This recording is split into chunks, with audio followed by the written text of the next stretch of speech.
Welcome to Dying to Know, where we open up about everything that comes with losing a loved one. Because the only thing worse than death is not being able to talk about it. We're your Bereavement Babes, Leah and Rachel, and today we're focusing on shock, anger, and denial. Happy Valentine's Day, Rachel. Who's your Valentine's? It's you. You took me out last year, and I hope you take me out again this year. Yeah, tequila and tacos. Yes, that was really good. It was honestly the best way to spend Valentine's Day. Yes, but also our listeners and viewers who support us and like our social media. They Forever follow honorary us. Valentine's. Yes, so thank you guys. Happy Valentine's Day to you too. Be sure to continue to like, subscribe, share, and comment. We read every comment. We do. It's shared in a group text. Yes. And everything is at dyingtoknow_pod. Yes. And listen to us on Apple and Spotify and on YouTube. Be sure to subscribe. And we also want to give a shout out to Wallow. Yes, for $1 Million Worth of Game. He did the Podcon out in Philly. Yes. Which was a great trip and a great inspiration to start off season 2. No, it was. It was really informative, and he really loved us. He cried. I know. He cried so many times. So shout out to Wallow. Yeah. Happy Valentine's Day. All right, now let's get into some anger. Some anger. Okay, so I have some definitions here again. What do you got for us today? All right, it's about anger, denial, and shock. All right. So denial, which we talked about last episode. Yeah, we briefly touched on a little bit of everything. Yeah, but we're going to go a little deeper today. So just the definition to refresh our memories here. So it's a noun. It's the action of declaring something to be untrue. Mm-hmm. Then we have shock, which is a noun, a sudden, upsetting, or surprising event or experience. Mm-hmm. And then last but not least, anger, a strong feeling of annoyance, displeasure, or disbelief, numbness, avoidance, fearless of hearing the bad news, which that was a very long definition. Yeah, it was pretty mouthy. So what has your experience like with all three of those? Or have you had any experience with one of them or two? I feel like for me, out of the three, denial was the biggest. Okay. I feel like for me, denial happened probably before, like my dad passed away. I feel like for me, I was definitely in denial that the hospital could ever be a bad place. I thought you go into the hospital, you come out better. So I feel like that was a big one for me. Also, losing my dad during the pandemic, biggest denial. And I feel like even this day, I still battle with figuring out how I wasn't with my dad when he passed. Okay. And I still am in denial that I won't have that last talk with him, or I won't have that last piece of advice, or I won't be in the room with my dad. Mm-hmm. So that still I feel has a denial hold on me that I don't fully comprehend how I wasn't in the room with my father when he passed away. Yeah. So that's my So you still feel that way today? Yeah.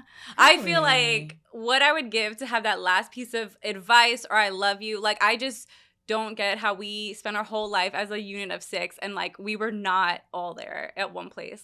It still does not feel like the universe had my back, I guess. Dang. Nah, so I feel like shock, obviously, when you get the phone call, I felt that. And anger, I feel comes with the fact of I feel anger and denial kind of go hand in hand for me. I don't think I had that I know researching anger, you are angry at the person, they left you and all this. I don't think I felt that full force. Yeah. But I'm more angry at the fact that I didn't get that moment. And I don't know if that's with myself or with everyone or what it is, but I feel denial hit me before, I guess, the full passing happened. Got it. In denial that it was actually going to happen. Yeah, 100%. Okay. I mean, I was still telling people, I'm no, he's in the hospital, he's getting better. And he was in certain cases, but it just didn't feel my dad could go in, be there by himself and pass away. I refuse to believe it. And I feel I still struggle with completely understanding how that happened. Wow. And I feel my denial angle was going to be different. But now that you say that, it's giving me a different edge. I think originally I was going to say denial in the very beginning because I feel once it first happens, it's when's the last time you spoke to them or saw them? Yeah. You could say it's been a week, it's been a day. But now that I'm approaching 3 years, I know. It's it's been 3 years since I heard. I know. So when I messed up the date. When I was talking to someone, I'm it's been 2 years. And they're wasn't it 2021? And then I had to sit there and count and do the math. And I was I've been without my dad for 3. And maybe that falls into shock too. But exactly, it is crazier as the time keeps going. Exactly. I guess uncover in feelings. So hearing your denial, I definitely had a different perspective, but mine's also kind of aligns with what you were saying. Mm-hmm. So the first thing about my denial was in the very beginning, once he had passed, it was more so like I just spoke to him a week ago or just a day ago. Yeah. And now weeks have now turned into months and months have now been years. So denial hit me in the beginning. But I think initially when my dad was sick, it felt like people would text me and Ben sometimes and be like, I'm really praying for your dad. Like, I hope he pulls through. And me and Ben are like, dude, are we not in the loop about something? Like, he's just in the hospital. Like, that's funny because I what's the remember big like deal? our group conversations that I would have with you and your dad, both of our dads had very similar conditions, and you would tell me something, and I'm like, I don't know how to be like, oh yeah, my dad had that too. This is the because I was like, my dad's not here anymore. Exactly. And granted, I really didn't know what go like it's case by case and didn't know what was going on. But yeah, there was moments where I was like, ooh. I just felt like the information that was shared with me and Ben at the time was very digestible and just kind of like, X is the problem. Y is what they're doing, and then this hopefully is the solution. And then it's also like shout out to our moms for making everything so digestible when God only knows what they were hearing on the other lines of the phone. No, of course, that is true. But like my mom at a certain point wasn't my contact person. She had like told my oldest brother to be like, I'll tell you and then you share it with your siblings. But it would just be like from other family members or just people telling us like, oh, I'm praying for y'all and stuff. And I was going about life like, oh, we're good. Like he's just in the hospital. I didn't get it. Yeah. So maybe that could have been a form of denial, but it never came to me as something being scary or like, but I guess people don't present information to you to be like, this person is this sick and death is an outcome. Yeah. No, 100. Because I remember texting friends. I'm like, yeah, he's doing good. He's still in the hospital though right now. Like, I just didn't believe that, like, it could happen. Like, you truly, and I guess that's why I feel like everyone must go through it because it's like, you don't think that that's going to happen. Yes. But also made me think about, like, I feel like denial is married with delusional. Yeah. And I'm not calling myself or anyone else on Valentine's Day, Leah. But it's such an interesting word, and housewives use it a lot. Oh, yeah. So I did look up delusional, and it's an adjective, and it's characterized by or holding false beliefs or judgments about external reality that are held despite evidence to the contrary. So I was like, that feels like, you know, like a false belief about something. So denial, you're avoiding it, even though you know it's true, but then also like you're a little bit delusional, you could be. I would say so. So I felt like when I read denial, I was like, let me look up this word too. And I felt like it kind of went a little hand in hand. No, because I feel like you can definitely fall in the denial stage where you're kind of like now making your own reality to make it be okay, which I feel like then like leads into shock. Yes. And I feel like a great thing that I came across when like learning about shock is, have you seen This Is Us fully? No, I haven't. No? Yeah. Oh, well. But I mean, it was. I want to say you should, but you have to be ready for a good cry. But there is a scene where, sorry for the spoilers, guys. But Mandy Moore's character finds out that her husband Jack had just died. Oh, I saw this. Yes. Okay. But they go to the hospital, which is supposed to be a safe place to check to make sure because his house caught on fire, like dramatic to check that he's okay. Yeah. She's just told he's okay. She walks out to get a candy bar and like sirens go off, everything. He passes away. When the doctor comes to find her and says like, I'm so sorry, your husband dies, she sits and eats her candy bar first. She's like, no. She was just like, we came here and you told me he was good. Like it was a complete, just like utter shock. Okay, maybe a little bit of delusion where it's just like when you hear this news that you're not ready for, you're not sure how, like what your fight or flight is going to be. That's true. Yeah. And it was just such a great execution of understanding shock in the moment because her first instinct was to eat the candy bar that she was running to go get. And like because she thought she was coming back. Yeah, to go meet back up with her husband, give him his food. But I just thought that was a great way of like describing exactly what you're feeling when you hear that phone call and get that news. Because it's just like, this can't be my life. Like, that's not, like, what we were here for. I think that's a natural feeling. Like, not exactly how Mandy Moore, because I lose my appetite when I'm, like, in situations like that. But I think shock has to be another one of those, like, universal ones, like the denial, the depression, and, like, shock.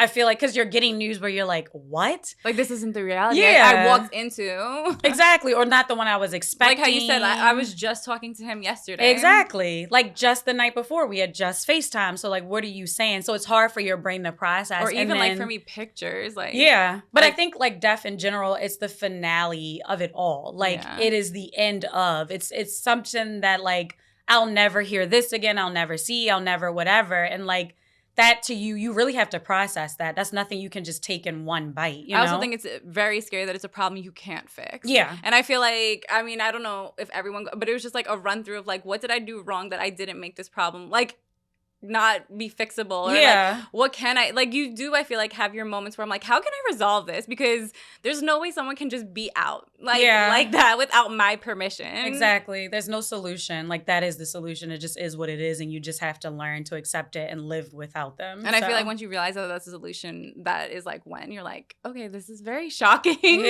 What is this now like gonna bring? And I feel like that's when you also start falling into, okay, is this acceptance? Are you going into depression? Like, where is this gonna lead you after you have your shock and denial? Yeah. But also with anger, with me, I don't personally remember like going through that stage, like me being angry at myself. I think at parts in my life, I might have been angry with my father. Like, well, if he had ate better, or if the medicine, or maybe if you went to the doctor, like, but then also I had to sit with myself that like death is inevitable. No one's making it out alive. So eventually it was going to happen, but you just want more time. You want them to be around a little bit longer. So I feel like that was the little bit of anger that I felt. Do you think though your anger ever just came out in forms where you were just angry to other people, or like mean to other people because you had this anger inside you that your dad was gone? No. Like, and lashing even when out. I've like noticed that I'm like a little bit more moody, and I try to like break it down, like what happened. But sometimes I just feel like small things can tick me off. Like, I've never been able to like discover it deep enough where I'm like, oh, it's connected to this. Because I was having a conversation with a friend where I was like, I've been in therapy for some months and I had never brought my dad up. So I had brought him up one time, and I was like, this was initially kind of why I started, and I've never spoke about him. And she was just saying like, well, she kind of walked me through the stages of death and like, grief, I'm sorry, and was asking me questions. And she was like, well, maybe you didn't have any unsolved like stories with him. You accepted it. He was good to you. Like, it just is what it is. And now you're in a different place. Because I thought I was crazy for not being able to do it. So I don't know. I feel like it just wrapped it up a little better. No, I feel like if anything, like sibling fights and like little bursts of anger definitely came out. So, I feel like those, I guess that's where I kind of like resonate with the whole anger thing. Like, I feel like I probably lash out. I was probably bitter for a little bit. Okay. Probably was a little too short with my mom, but anger, I feel like I haven't been angry with my dad. Okay. And I understand the whole health thing and stuff like that, but there are also parts where I'm just like, this is his life. I know it's not the easiest for him, where it's just like, what should he do? Like, I feel like at a certain point he like was so sick that it's just like, you can't be angry like that. Yeah. No, that's true. That is true. But for anyone who's feeling this, and then just for us, I just have some like coping tips that we could look at. So I went on BetterHelp. And they had this to say about denial. So denial can cause maladaptive behaviors, which we talked about last season. Remember maladaptive and adaptive behaviors? Yes. Our audio episode. I'm sure, yes. I know, our audio episode. But yes, is a defense mechanism in which an unpleasant thoughts, feelings, wishes, or events are ignored or excluded from your conscious awareness. So I feel like that's when you're deep into denial. Yeah. But they also give some advice on what you could do if you ever find yourself there, or if you notice someone in your life is that way. So for number one, they said notice reoccurring patterns. So like, do you often allow difficult situations to worsen before addressing them? Do you frequently have trouble accepting reality? And that's why I think the delusion thing, because I was like, accepting reality? Like, what else could you not accept? I'm curious. Do you think of another like I know people way in life, or like, oh, maybe if you like lose a job, or not only that, but I've also had like, I remember hearing the shock in my aunt's voice when I told her, like, I could tell her that at first she was comforting me, and then she like fully realized that I was telling her that like my dad had passed, and you could hear like the shock and the change of voice. And like, even when, because she lives in Florida, we were in New Jersey. Yeah. So even for her, she's like, sometimes it's easier just to believe that he's up there, and I just like can't see him right now. Okay. Where I like wouldn't be like, she's delusional, she's crazy. I feel like it's a coping mechanism to never just crazy. Understand like where she is. Yeah. But not even like crazy, but it just was like, the question was, do you frequently have trouble accepting? Frequently is That means often. Yeah. You have so I'm like, that to me is someone who has been through multiple experiences where they're like not even looking through reality, where I'm like, what other lens could they see it, or what other events in life could like lead to that? I guess if you're constantly losing your job or like relationships or anything, like that to me is like, now we're delusional. I think that's why I brought up delusional earlier. But anyway, not to like shit on people. Number 2, to find a different point of view, which I thought was nice. So like disrupt the cycle and spend time with those who love you and can and provide advice and talk to them to allow them to challenge your way of thinking, which is important because you need support through anything in life if it's challenging. So, and then last, they also suggest like develop stress management techniques. So like exercising, a balanced diet, some breath work, anything that like, can help you be a little bit more zen in life. Yeah. Also, if it's truly at a point, going to betterhelp.com is also a great place to start with coping mechanisms and really like getting someone else's opinion on like where you can really start to work on yourself. Yeah, the website had a lot of helpful like tips and links, and I think they also like link you with therapists. I was gonna say I think they can also provide you with therapy. I believe. Exactly. Yeah. So I think that's a good thing. Yeah. Yeah. Today's episode is in love and memory of my favorite aunt, Aunt Pawpaw. Real name Polithia Williams. She is missed each and every day. Again, we're your bereavement babes, Leah and Rachel, and we'll see you on the other side.